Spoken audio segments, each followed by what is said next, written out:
Karibuni channel yangu, jina langu ni Susan Wamoshe. Asante sana for coming back to my channel as we resume our Zanzibar trip. So this is day 2, part 2. This is the second half of the day. We got to our second guest house that we're staying at, and we decided that we're going to take a boat to Prison Island.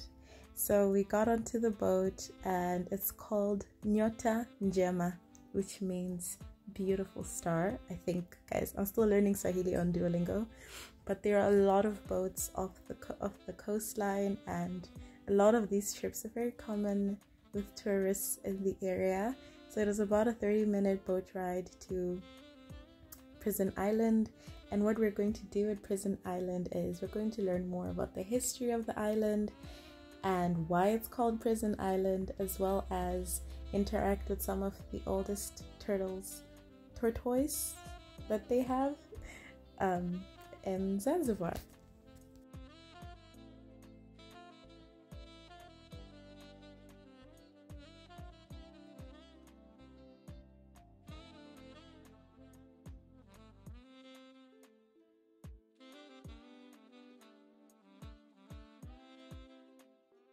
Whenever I'm out in the ocean, I'm always put in a very meditative state, and it forces me to be mindful of God's creation and the vastness of the things He has created.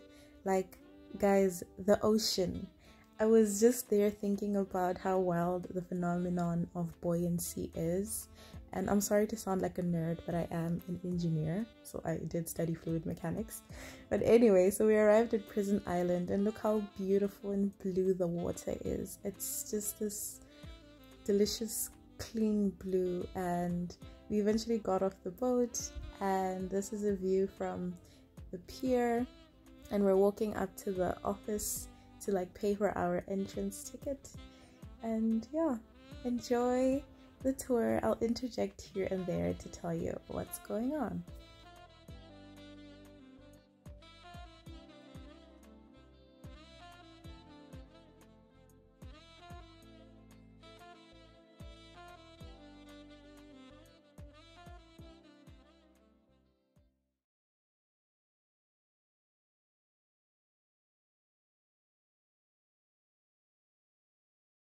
Repeat.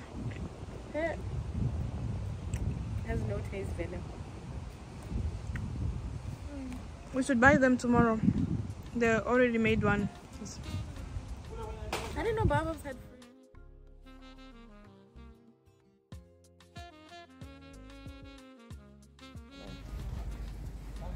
free.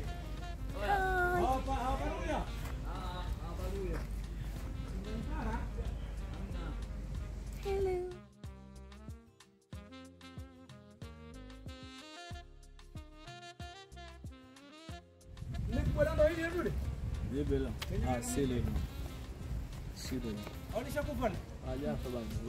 Ana alama juu. Selo yangu ukiona mtu yule. Yule bana. Yule bana.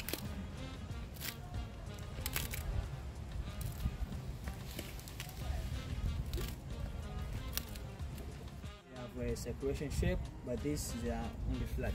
Why? Because when they are interacting with each other, the body of male to being up and the body of female. I feel like this trip is making me out to be a fan of reptiles, specifically turtles and tortoise, but that is not necessarily the truth.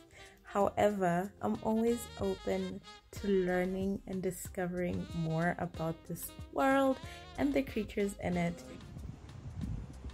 Okay. What's your finger, madam? Hana jina. Babu. Oh, Babu. Very fitting. Abu Congo.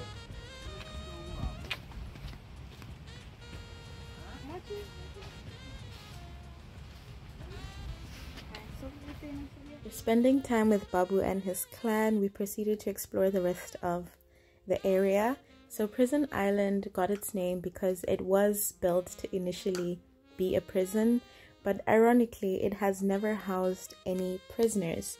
Instead, the Tanzanian government, or the government back in the 19th century and the 20th century used this as a quarantine island because of the disease yellow fever. So yellow fever cases were sent here, and when ships came into port and someone had yellow fever, they stayed here. So these are like the remaining buildings of the prison, and it has also been used as a resort, but it would take a limited number of visitors due to the fact that the only fresh water it has is rainwater that is stored underground. So it's a very historically significant part of Zanzibar, and it's currently being used as a conservation site for Babu and his family, as we saw, because they are considered a vulnerable species. I hope you enjoyed our visit to Prison Island, and these are some pictures that we took overlooking the water. This is with Rose's iPhone, hence the color correction is on point. After that, we took the Nyota and Njema. Actually, I think it means good star, not beautiful star. And we took that back to the mainland, and this is just a final view of the pier. If you Google Prison Island, this pier actually looks way better than it does now. I think it's just in disrepair. So because we're going against the current, when we were going before, we were going with the current, it actually took us a longer time to get back to the island, but I really enjoyed the ride back in the darkness of the night. It gave me so much time to just meditate and reflect on God's creation.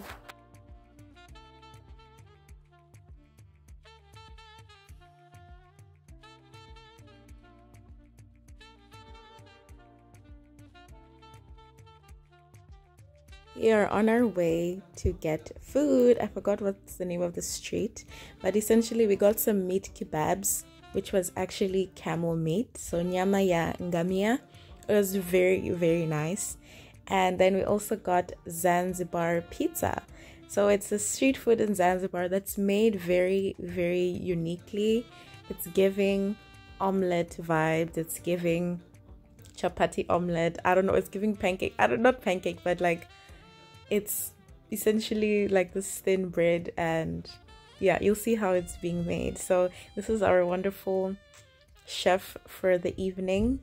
And this only cost us, I think, 3,000 Tanzanian shillings, which is about like, I don't even know, guys. Is it like, it's so cheap. Just know it's cheap.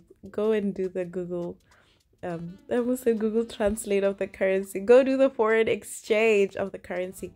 Anyway, one tip I can tell you about visiting our beautiful African countries that have a lot of street food, please ask them to make you a fresh meal. Like if you find that they already have stuff there and it's something like this, just ask for something fresh. Unlike, you know, with the meat kebabs, you know, like what can you do? Like, you know, but also if you can, ask for fresh stuff, because otherwise that's how you get sick. Next meal, guys, you can't be in Zanzibar and not have the street food. Anyway, Rose found this guy on TikTok at Jambazi La Forodhani. He is a crepe chef, so he does savory and sweet crepes, and they're called Zanzibar crepes because he makes them in Kisiwa cha Zanzibar.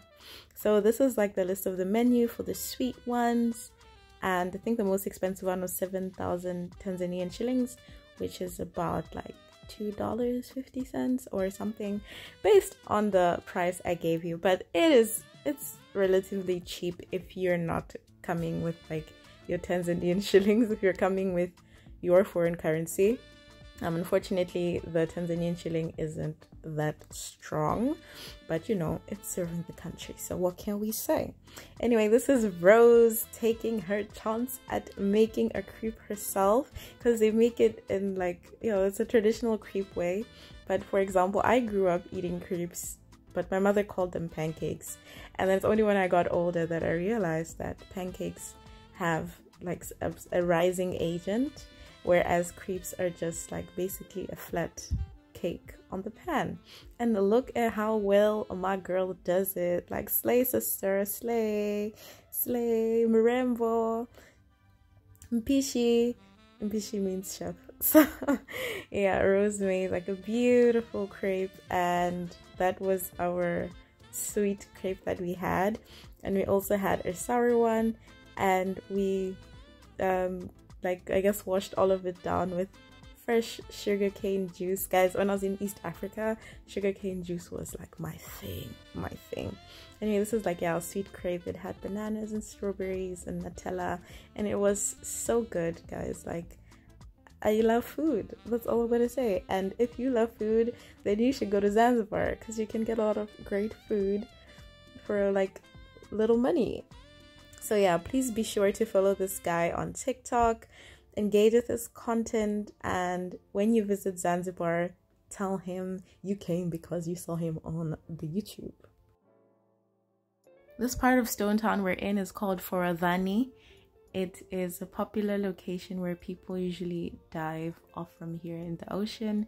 More along that side, you saw us getting on the boat, and we went to the Cape Town fish market, and I just have to say that it reminded me a little bit of home.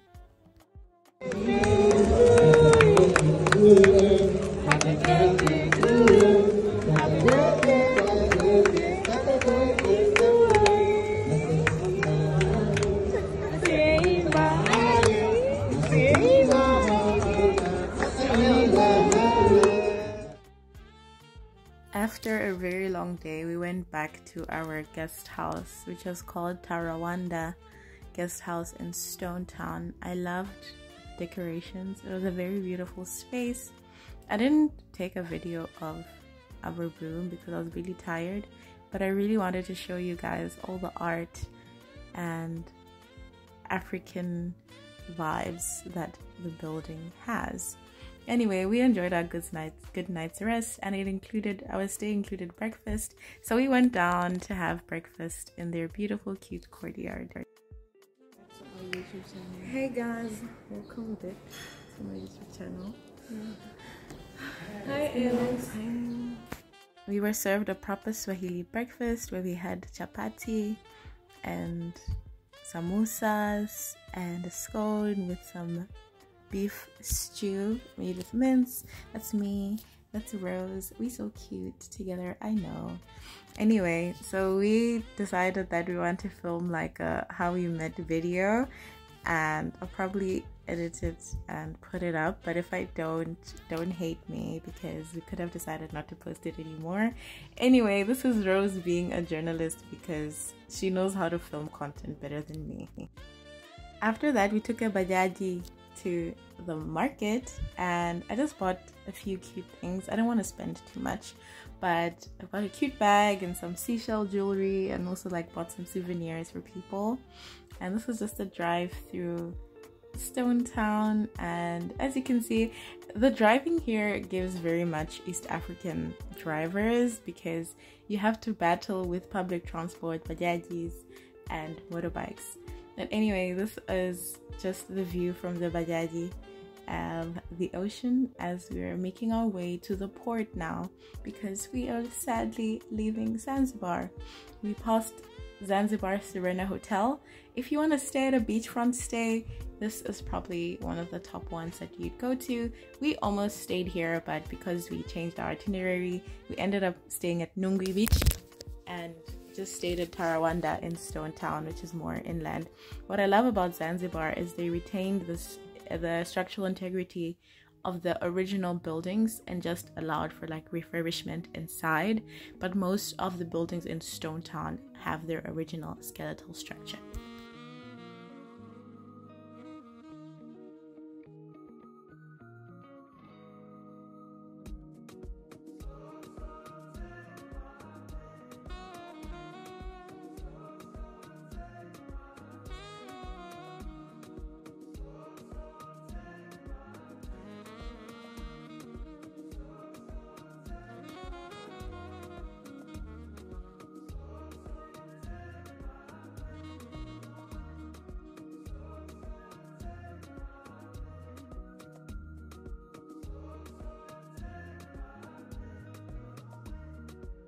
Kwaheri kisiwa cha Zanzibar.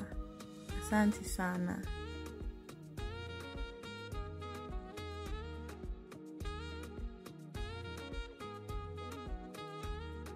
On our way back to Dar es Salaam, once again we're going against the current, so the motion sickness was motion sickening, guys, but I managed to, you know, keep it in. But I got really salty. See, this is me trying to cover myself, and Rose had warned me and told me, like, don't dress cute, you know, you gotta protect yourself from the litsai. Litsai means salt in Savannah. I'm sorry for like mixing up my languages, but yeah, so from the chumvi in Swahili. Anyway, this is us approaching Dar es Salaam about 90 minutes later. Before I head back to Nairobi, we spend one last night in the town of Dar, and we took a bajaji from where Rose stays to, I think, the biggest mall in Dar es Salaam. I can't believe I forgot the name. But anyway, guys, look at these African drivers. There is no lane, but there is a lane. There's a lane for bajajis. Anyway, we had gelato, or ice cream as we call it here in common ordinary Africa. It was really good. After that, we went to Coco Beach, which is a popular spot in Dar, and we had cassava, roasted cassava with some nyama kebabs. After that, on the same stretch of beach, we went to Wavuvi Kempu, which is this beachfront club in Dar es Salaam. Didn't stay long because I had to catch my 5 a.m. bus back to Nairobi. And this is me reporting the sunrise live from my bus. And honestly, this is the most uncomfortable journey I have ever made and the longest in my life. Like 14-hour bus ride. I am still yet to do a flight that is 14 hours. The longest I've done is 10. And yeah, enjoy the wonderful countryside of Tanzania. And I just loved how the mountainous views. I loved seeing the sisal growing in this beautiful plantations. Thank you for making it this far with me in the video. I hope you enjoyed it. Please let me know if it helps you in any way. I made it back to Kenya super safely. And thank you for watching, guys. I'll see you in my next video.